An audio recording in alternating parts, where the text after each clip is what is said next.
Hi everyone, it's Matt, your COMM201 instructor, and we are ready for week 5. Now we've already covered a lot of ground when it comes to speeches. We've learned about communication rhetoric, we've learned about the use of persuasion, and we've even taken a big step into organizing and outlining your speeches. Now this week, we're going to dive into the language and how we deliver speeches. That's going to be kind of the overarching theme of this week's lesson. The importance of this is because the delivery of a speech is just as important as the content of the speech you're delivering. You can have great content, but a poor delivery will lose your audience. And conversely, you can actually have lackluster content or content that's really not that great, but a memorable speech can be had if you nail the delivery. So this week you're going to start with a lecture on language and delivery. So make sure you start the week with a lecture. Don't try to jump ahead. Do the lecture first. And you can also download the lecture notes in Blackboard as you can every week. So do that. And then from there, you'll get into this week's discussion topic, where you're going to listen to Dr. Martin Luther King Jr.'s I Have a Dream speech from the 1960s.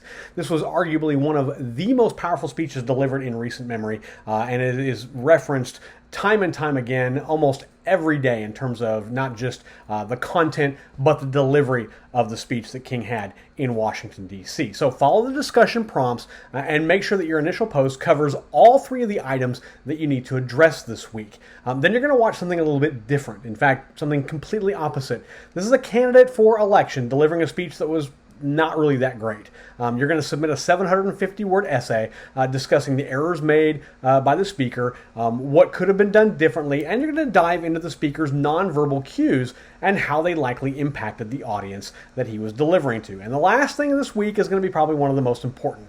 You're going to submit a rough draft of your persuasive speech. This is going to be your first video attempt at a portfolio speech, so make sure you take your time, make sure your audio and your video both work before you start. So do a practice run, record, check it on your computer or whatever, make sure that you're recording properly, and then dive into it. Don't just try to jump into it at the first time, because sometimes something can be wrong, and you might submit something that doesn't look the way you want it to.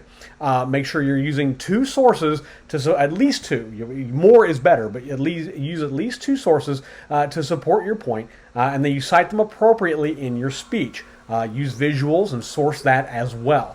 This is very big. This is what I look for. Make sure your audio and video work, and that you are citing your sources. I'm not so much wondering if you're going to persuade me one way or the other, at least not with the rough draft. I want to wait for your final before you do that. I want to make sure you've got your sources, you're citing them properly, and you have your audio and video working appropriately. So that's what we're looking for. Make sure you nail those, and I think you're going to do just fine. Now, I am here for any questions that you might have. If you want to talk about your speech one-on-one before or even after you deliver the rough draft, I am available. And just reach out to me. My email address is maclark@bryantstratton.edu. So make sure if you do have a question or you want to go over some things, maybe look at your topic, anything like that, email me and we will set up a time, and I'll be more than happy to go over things with you. That's all for me this week. Again, if you have any questions, email me. Otherwise, have a great week.